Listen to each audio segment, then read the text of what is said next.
Hello, and welcome back to Alice Talks Football, and welcome back to a live Manchester United news, transfer news, and update show. Mason Mount spotted back in Manchester United training. Obviously, seen as an important player for the 10 role under Ruben Amorim. Ruben Amorim wants him to stay fit, but how many more games will Mason Mount play for Manchester United is the big question, because every time he comes back, he plays 2 games and he gets injured. His legs just don't seem to work. And we know that Ineos want to cash in on Mason Mount in the summer. Will they be able to cash in on him?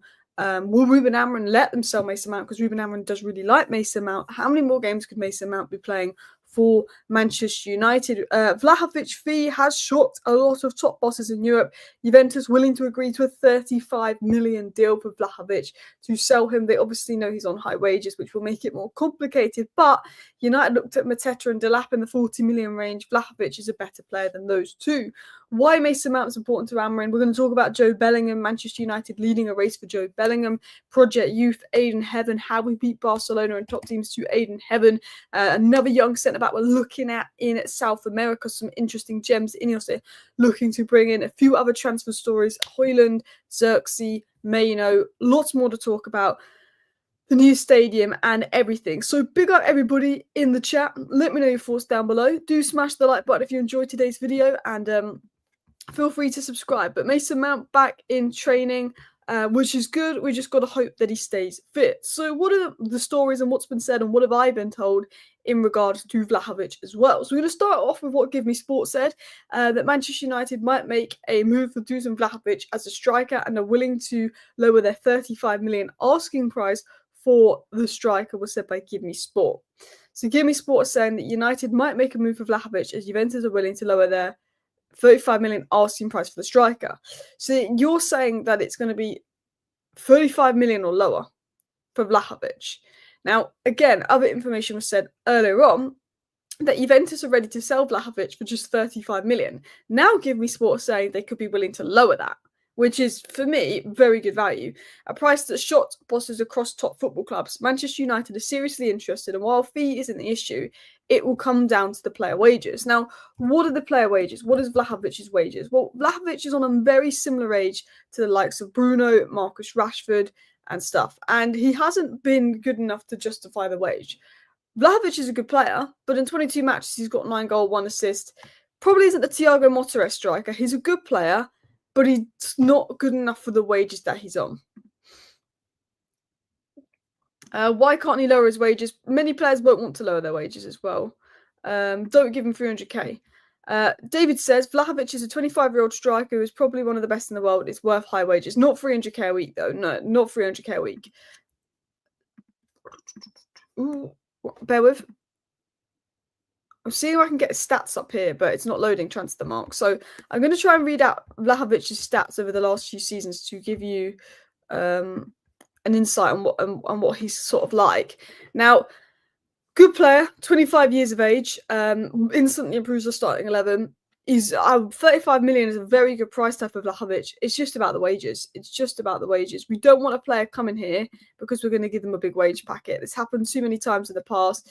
I can't load up his statistics, which is annoying, because I was going to get them up. It's happened too many times in the past. We need players that want to be here. You know, Mateta, Delap more likely wants to be here, but Vlahovic is a good player. If he turns into a 20, 30 goal striker, he's worth 300k a week.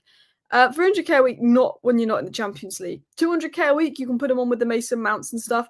Would he accept 200k a week? I'm not sure, but he's not. For me, I've noticed one thing. Barcelona aren't giving out the wages they used to give out. Juventus aren't giving out the wages they used to give out. Liverpool aren't giving Salah bloody wages when he's won a Ballon d'Or level season. Do you know what I mean? You know, other than like Man City with Haaland and Real Madrid with Mbappe and those kind of players, no club is really giving out the wages that used to be given out, 300, 400k a week. So I think Vlahovic is in a situation where I think his contract's out next year. I think it's June 2026 his contract expires, so he's got another year in him. And I think Juventus will want to sell him this summer to avoid losing on a free next year, which is why he's 35 million in the summer. But it's a situation where I don't think anyone's going to give Vlahovic 300k a week. Maybe he runs down his contract at Juventus, so then he has more chance of getting 300k a week for the next club he signs, and Juventus won't want that. But Juventus done what we done with Casemiro, and Vlahovic might just decide to stay there and run down his contract, because he's got 14 goals this season and 2 assists in 2,200 minutes. He's played a decent amount of minutes for them. He's been scoring goals. Obviously, they want him out of the club, but I think no one's going to offer him 300k a week. I'm confident of that. Even if he runs down his contract and can get him on a free next year, I don't think anyone's going to offer him 300k a week. I don't know if he'd want to come to United, and I think if we want to beat other clubs to him, we're going to have to offer him the highest wage. And if you're offering him the highest wage, is he coming for the wrong reasons? But he is a bit of a machine. Last season got 18 goals. He got 16 goals in the Serie A. In the 22-23 season, again, he got 14 goals, and that was considered a bad season for him. But that's still more than what our strikers are getting. But it was the season in 21-22 where he got 29 goals. So at age just like 21, he was getting like 29 goals in a single season. So, he's definitely a talented player, and I would definitely be open to Vlahovic. A bit of a machine. I wouldn't say injury prone. He's had injuries, but not massively injury prone. He's not Harry Kane. He's not Harry Kane, I agree. But yeah.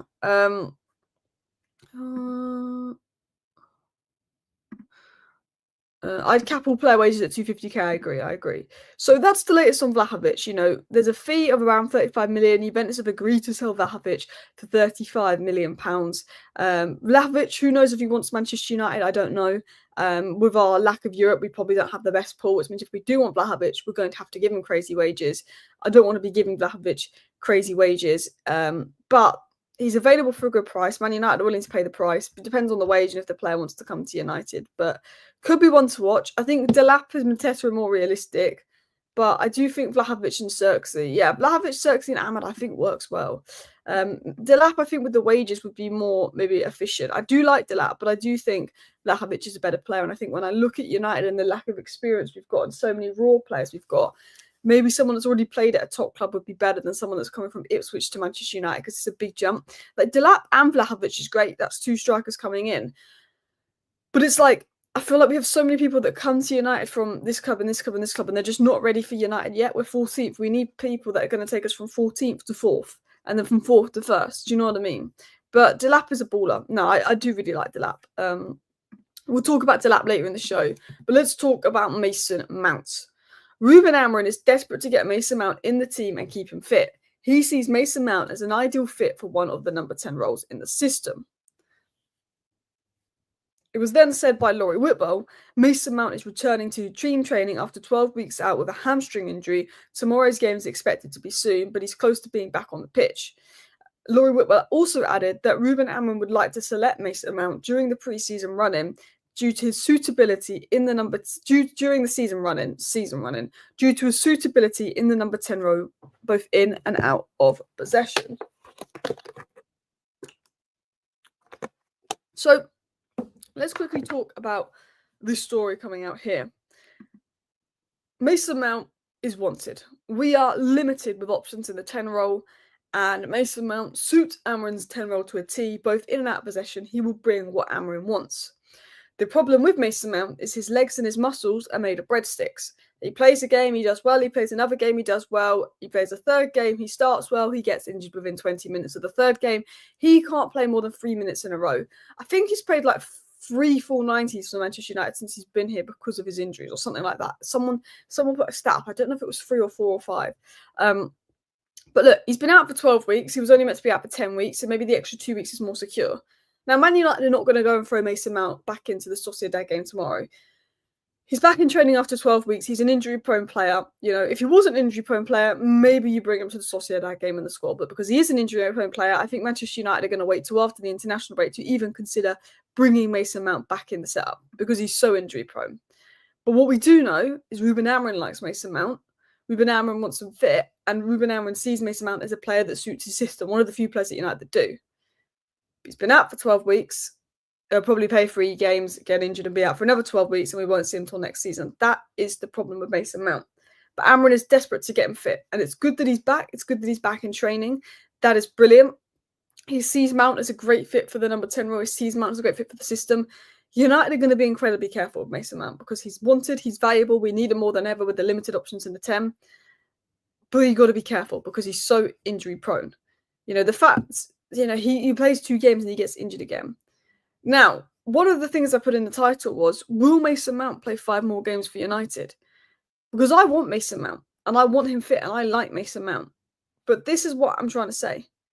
Mason Mount will come back. He'll play a couple games, get injured again. If he's out for another 12 weeks, that's the end of his season.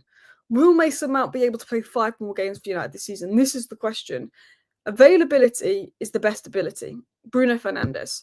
If you could give Mason Mount the fitness record of Bruno Fernandes, I'm very happy with Mason Mount being a Man United player. Because I think Mason Mount is a talented player. I think Mason Mount suits Ruben Amorim's system. If you could give Mason Mount Bruno Fernandes' legs, I'm very happy with Mason Mount being a Manchester United player. The problem is Mason Mount does not have Bruno Fernandes' legs. He's got the Reece James gene. He's got the Lavia gene. He's got the Luke Shaw gene. So for me, Mason Mount is a player that I'd look to sell in the summer. We also know Ineos are open to selling Mason Mount in the summer. I'm open to selling Mason Mount in the summer. Ineos is open to selling Mason Mount in the summer. Amorim obviously likes him and wants him to stay fit, but there's no belief he can stay fit. So Mason Mount could be sold in the summer.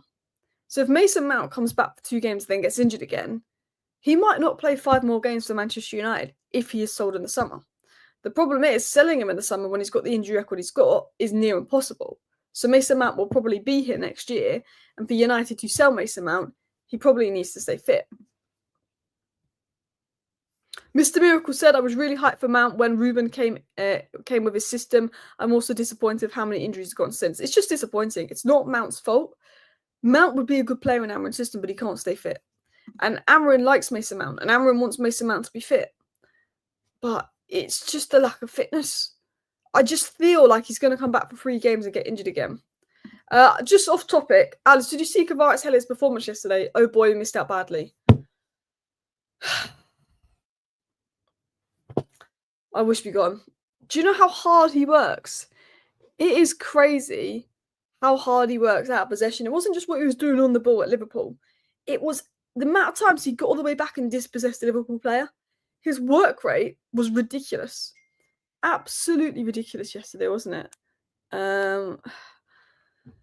So yeah. Look at these injured players won't change. Once it starts, the ligaments don't recover to be stretchy. It's done with Mount. Shaw would be valid out in the old days under insurance. I just think, yeah, with Mason Mount, and I think with Luke Shaw, the best thing we could do is sell them in the summer. Oh, one sec. The best thing we can do is sell them in the summer. Because I just don't think they're going to stay fit. I mean, Martial's staying fit all of a sudden. Trust it. But I think the best thing we can do is sell them in the summer. I think Mason Mount and Luke Shaw, fully fit, at their best, walk into this starting 11 and both suit Amorim's system. Luke Shaw is a wide set about. Mason Mount is a 10. I think they really improved that left-hand side. Brilliant. But they can't stay fit.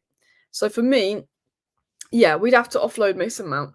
Ratcliffe said we are broke and I have to cut the tea ladies' wages. Also, we plan on spending billions on the stadium soon. United fans believing the links to every player under the sun, especially in the bottom half.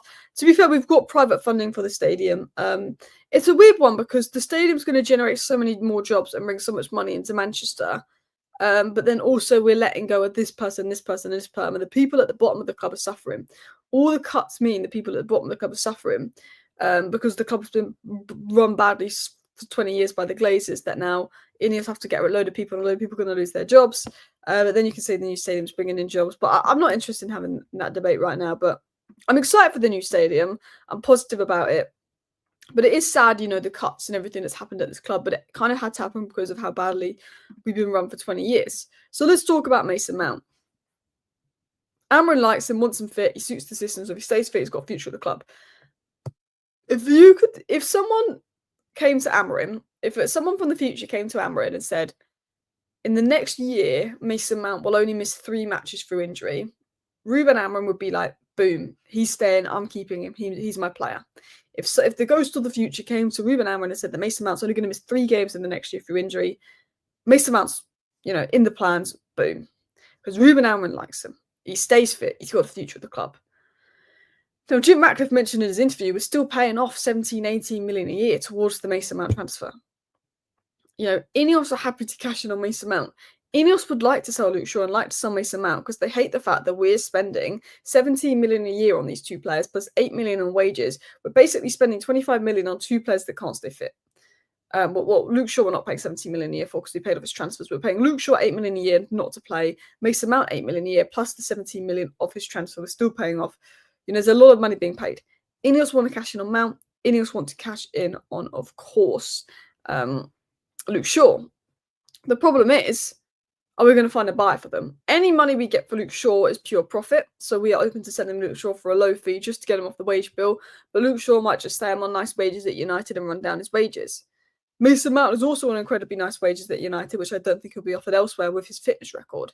So I don't think Mason Mount will want to leave Manchester United in the summer, because Mason Mount's not playing for Man United, not because he can't get in the team when he's out of form. Mason Mount is not playing for United due to injuries. He knows if he's fit, he's going to play a lot of minutes. So the way I see it is, Ineos are more than happy to cash in on Mason Mount, and they'll be willing to accept offers. Will we get offers for Mason Mount? We need 30 million plus for Mason Mount to not make a loss on the transfer. Nobody's going to pay 30 million for Mason Mount, and Mason Mount's not going to choose to leave Manchester United when he's not going to be offered the same wages. So for me, I don't know if Mason Mount will be able to play 5 more games for us this season, because I feel like he's going to come back and get injured again. I hope I'm wrong. I really want him to play. I really want him to be available, and I think we need to sell Mason Mount in the summer. But Amrin is a fan. Nobody's going to want to take the risk on buying him, and he's going to be injured. So, yeah. I think that is, for me, Mason Mount will be here next season. I think Mason Mount will be here next season. I think Onana will be here next season, despite reports they could be up for sale. Do you have any idea what year Man United plan to move to a new stadium? 2030, I believe it was, or 2031 as well. Alice, the medical staff have been sacked. Do you think that could help Mount and Shaw? I just think sometimes when you're an injury-prone player, it doesn't matter who's the staff. It's elements of luck as well. Yeah, frustrating. But let's get into the next story. So this is the confirmed training squad members: Onana, Harrison, me, Delo, Mazraoui, De Ligt, Lindelof, Heaven, Fredrickson, Patrick Dorgu, and Harry Amas. So no Lenny Yoro in training. Lenny Yoro is out with an injury, which is frustrating. We've got Agate back, which is fantastic. Casemiro, Eriksson, Collier, Scanlon, Fletcher, Mason Mount, and Bruno Fernandes. So there's no Jack Morehouse in there. There's no Lenny Yoro in there, but we've got Manuel Agate back. Hojlund, Zirkzee, Garnacho, and Chido are the 4 options at attack. But Mason Mount being back is a very good option there for Manchester United to have. So we've got Mason Mount back in training. We've got Agate back in training. Mason Mount is not going to be able to play in the Real Sociedad game, but Agate could be. Lenny Yoro is out. That's frustrating. But at least, Aiden Heaven has looked quite good in this place. And with Patrick Dorgu being out, Mazraoui can also fill in at right centre-back. But it's frustrating with Lenny Yoro being injured. I'm hoping it's nothing serious, because I think the last 4 or 5 games, Lenny Yoro has been really good for us. I think Lenny Yoro had an iffy game versus Southampton, but I feel like every game I watch Lenny Yoro, he's getting better and better. He's learning that role better, and he's looking really comfortable. Like, I've been quite happy with Lenny Yoro lately. I think he's just improving game by game. But in terms of Yoro injury news, we don't really have much. We're just being told that Yoro is got like a protective thing on his foot, and there's an injury there, and they don't know how serious it is. I'm hoping it's one of those things where he misses 2 or 3 games and he's back. I'm hoping it's nothing serious. That's what I'm, fingers crossed, because I think Lenny Yoro, people giving him stick, oh, look at the hype about Lenny Yoro, blah, blah, blah. He's been injured. He then came back in under Amrim to play wide centre-back in a back 3, a role he'd never played before. Lenny Yoro had been out for 3-4 months injured, then has to come in and play in a position and a role he's never played before, because we signed him as a centre-back in a back 4. He's now got to play as a wide centre-back in a back 3. He's had to learn that position in the Premier League at 18 years of age in the worst ever Manchester United squad in a toxic environment. And I think the last 4 or 5 games from Lenny Yoro, he's been really good. And every single game Lenny Yoro plays, his positional improvement is there. I think there's an improvement in every game that Lenny Yoro plays. So hopefully the injury is not serious. As said, did you laugh at Liverpool? I did. I did enjoy that. I knew Nunes was going to miss that penalty. I knew PSG were going to win on penalties. I knew it because Liverpool took McAllister off, they took Szoboszlai off, they took Jota off. I was like, the Trent came off. It was very obvious for me that PSG were going to win on penalties, especially Donnarumma, the Euros heartbreak. So let's talk about more youngsters, because I think Manchester United need to sign experienced players in the summer. I think we've got a lot of youngsters in the squad and we're expecting too much of them. But I want to get into some of the transfer news and stories going about. It was said Manchester United is one of the most prominent Premier League clubs actively interested in signing Jobe Bellingham. Manchester United, along with Chelsea, is fighting for his signature, highlighting their strong interest in acquiring him. Manchester United see Jobe Bellingham as a valuable talent worth pursuing, especially given his impressive performances in the Championship and immense potential for growth. This was said by 442. Now, interestingly, one thing we know that Ruben Amorim wants is to improve the physical flooring of Manchester United, improve the intensity. Jobe Bellingham will improve the physical flooring. He will improve the intensity of Manchester United. He can play in that 10 role. He's got a little bit of that Morgan Rogers-esque in him, where he's got that running power, he's got that strength, and that is key to Ruben Amorim's system. He's also incredibly young, incredibly talented, and I do think he suits that one of the roles in Amorim's system. I like Jobe Bellingham. I think there's a little bit of overratedness there because he is Jude Bellingham's brother, but there's a good player there. We've been linked to Jobe Bellingham, we've been linked to Chris Brigg, we've been linked to Hayden Hackney. There's a lot of talent in the Championship out there. But this is my stance on Jobe Bellingham. I wouldn't sign Jobe Bellingham this summer because I think that we shouldn't be signing too many young players and players in the Championship when we're trying to move from 14th to 4th. I think we need to buy some more ready-made players, which is going to be harder if we're not in the Champions League next season, which means we've got to win the Europa League. Please beat Real Sociedad. It's going to be difficult. The way I look at it is this. I think, to be honest, Kenda's going to come in at right wing back. That's a young player. Maybe Hayden Hackney comes in the midfield. That's a young player, which is fine. I like Chris Rigg, but I think give him another season. I like Jobe Bellingham. I think give him another season. Do you know what I mean? I think the United need to look at an experienced striker, an experienced left 10, and maybe another name at centre back. For me, I'd like Vlahovic. I like Ostenham. I like Gyökeres. I think we need an experienced, ready-made striker. I also think we need experienced left 10 in Cunha. Because I think if you sign Delap and you sign Jobe Bellingham and you sign, Kenda, you're signing very young players that have come from the Championship and from Ipswich Town that got relegated, and Sporting, the Liga NOS, to try and take this Manchester United side from 14th to 4th.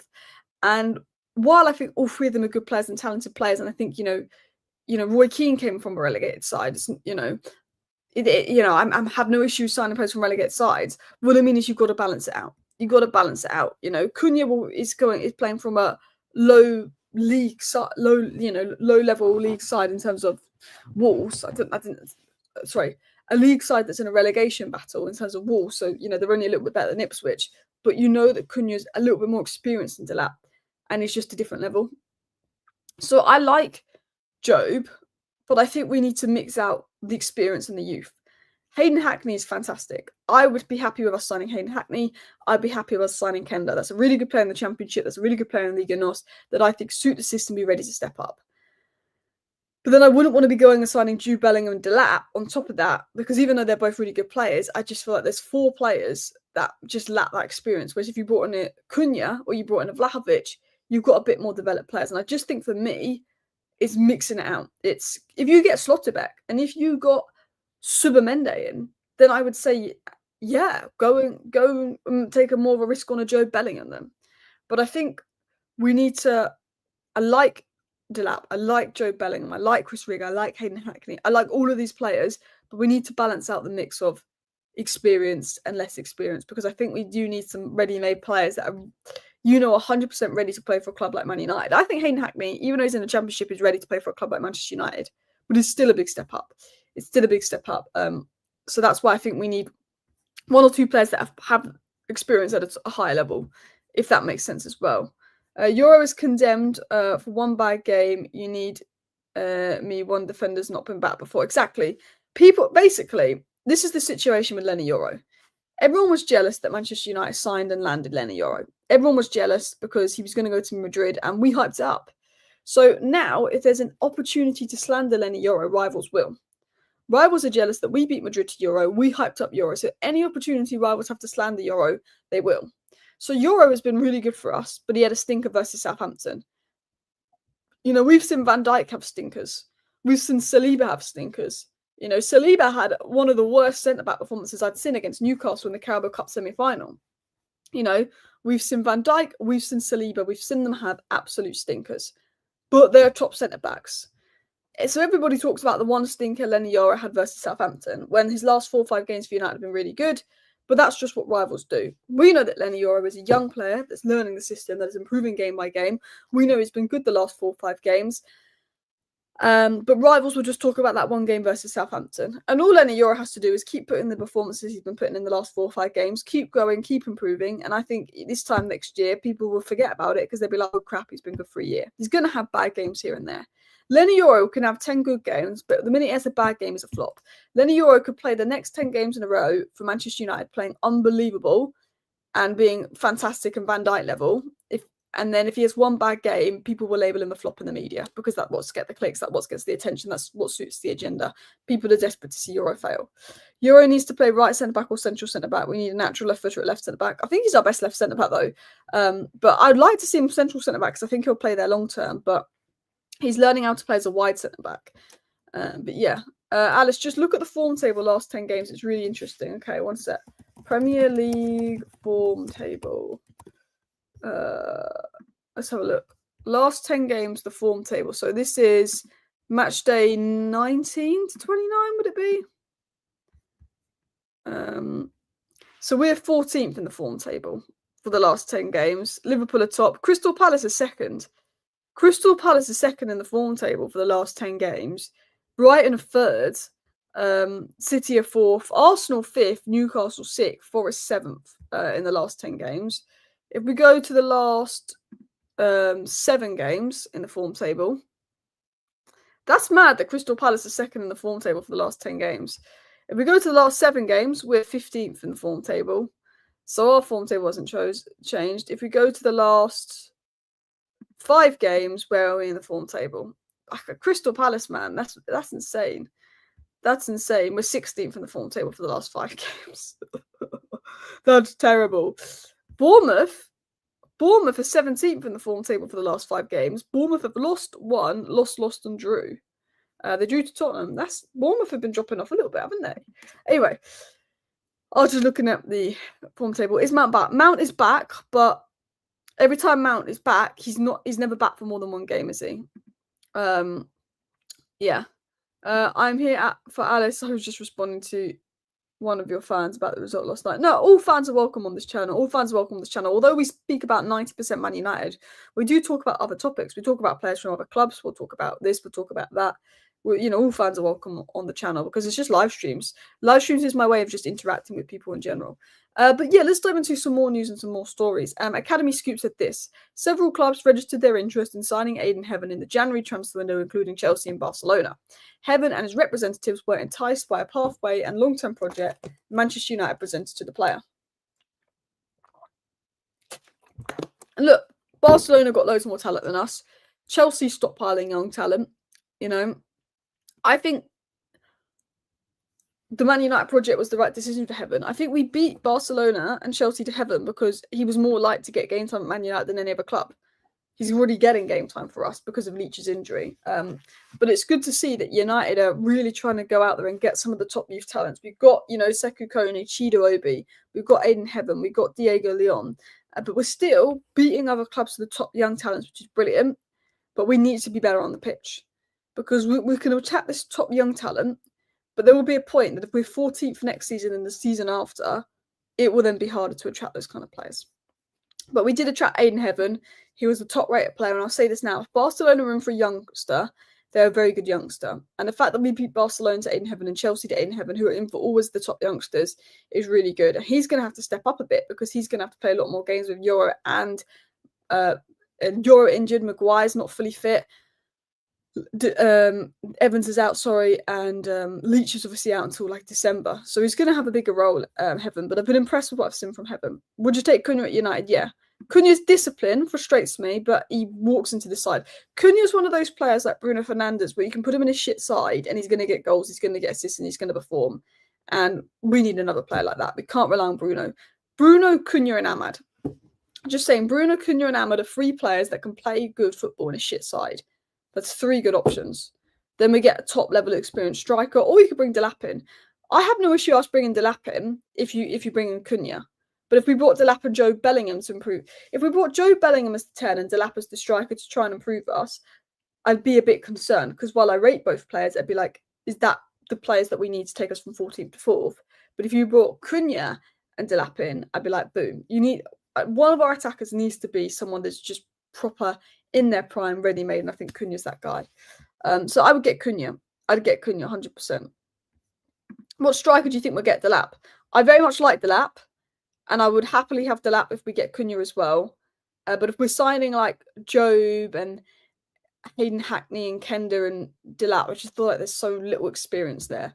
That would be my only worry. It depends who we sign, but I like Delap. Heaven could be a diamond in the rough. Really impressed so far, and yeah, we need to get Cunha. Yeah, Heaven's been really impressive, and I think the fact that Barcelona wants him said it all. So I saw Rising Gems tweet this. Jason Wilcox and Christopher Vival have significantly improved the club's recruitment.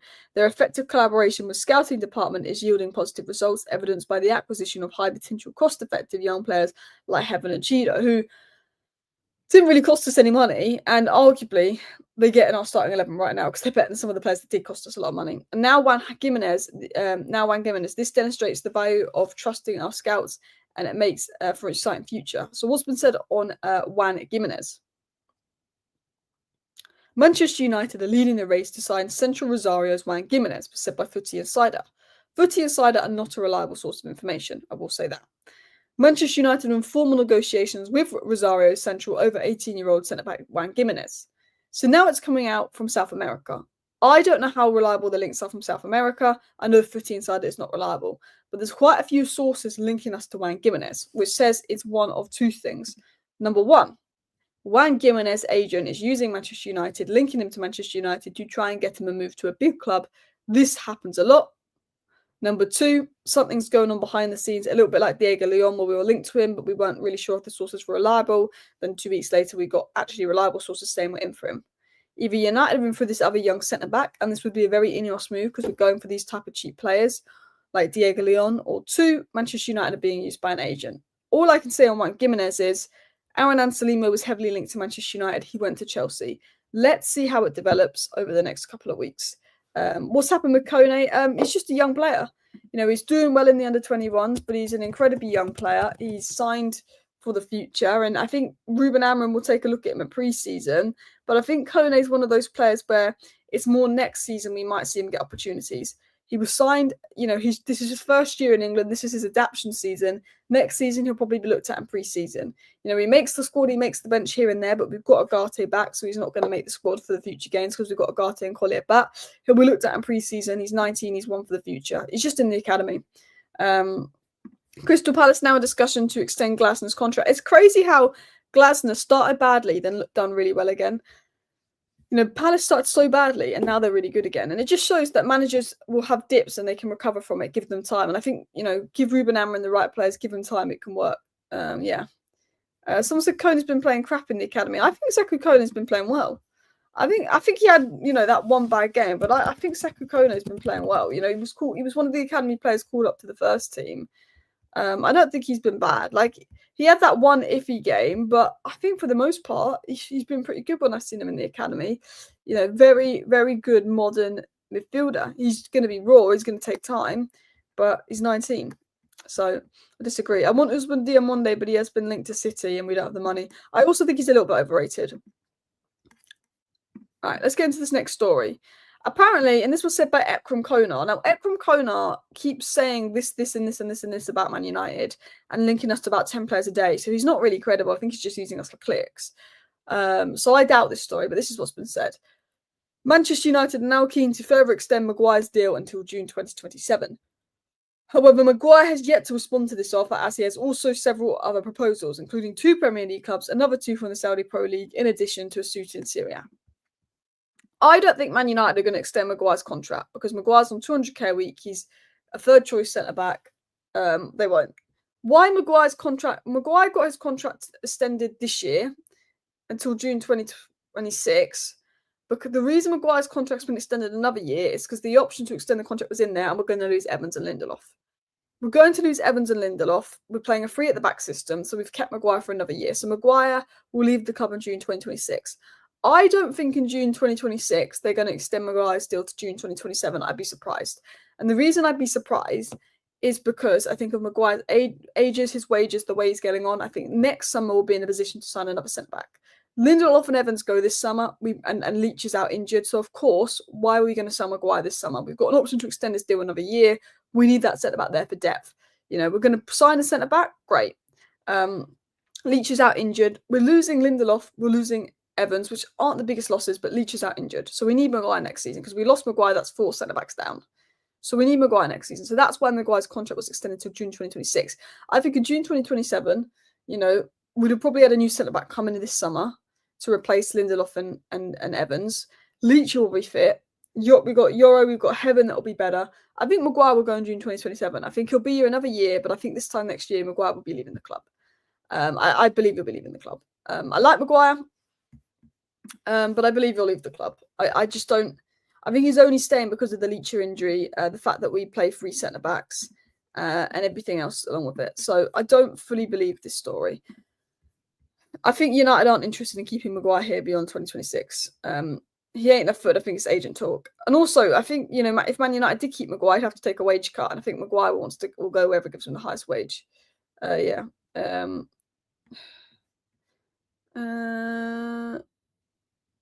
Don't extend Maguire. I mean, he's going to be here till 2026, but I wouldn't extend it to 2027 unless this time next year Maguire's playing every game and is like the most best centre back in the world. Do you know what I mean?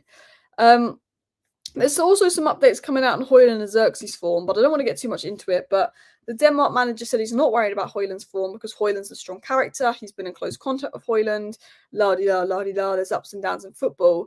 So the Denmark manager was really positive about Hojlund and his form, saying he thinks he'll get back. But Koeman was the opposite about Zirkzee, and Zirkzee's been a lot better than Hojlund. Koeman are not picking Zirkzee for the Netherlands squad. He wasn't in the preliminary section because I don't think he's good enough at the moment, especially when scanning when turning or passing often goes wrong, which is actually completely wrong. That's what he's been good at. Yes, in principle, form and fitness are always leading, but that's not always possible. We have a lot of central defenders and midfielders, but yet we're somewhat limited up front, he said. But even then, I still think that you have to earn your selection. I think he doesn't deserve that now, but that could change again in another period. I'm glad Zirkzee's not going on international duty, but Zirkzee's been a lot better than Hojlund, and I think Zirkzee's done enough to get called up for the Netherlands, whereas Hojlund probably hasn't done enough to get called up for Denmark. And I do think the way that Zirkzee's treated compared to the way Hojlund's treated is very different. Zirkzee is a bad game. He gets way more stick for it than Hojlund. The way Zirkzee was booed after 3 months. But look, I think it's a good thing that Zirkzee's not been called up because it helps us. But I think that Koeman is chatting rubbish, really. I think he's absolutely chatting rubbish. I think that Zirkzee's been quite good. Anyway, people, how are we all doing? People said Koeman, terrible manager. What a chance to get into hay back. Not happening. Swap Haaland for Hojlund. Yeah, Man City are definitely going to agree to that, aren't they?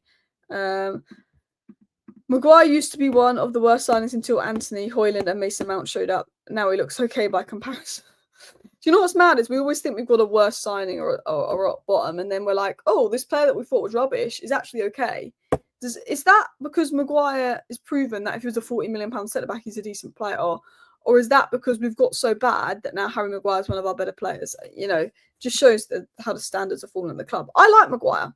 I think had we signed Maguire for 40 million, he wouldn't have been labelled a flop. I think he was a decent centre-back, but he was never an £80 million player. He was never a Van Dijk. And it's crazy that we spent that kind of money on it as well. But yeah, listen, people, that is your Manchester United news roundup. In today's video, we're talking about Vlahovic, 35 million deal on the table. Juventus agreed to sell for 35 million. United want him. Mason Mount, how many more games will he play for Manchester United? Obviously being injury prone. We spoke about Jobe Bellingham links, Aiden Heaven, links to a young centre-back in South America, Hojlund, Zirkzee, Project Youth. We talked about quite a lot of things, mostly Mason Mount and Vlahovic. But yeah, I want to just thank everyone for tuning into today's live show. I think it's been a really good live show. Big up everybody. Thank you for watching. And yeah, bye.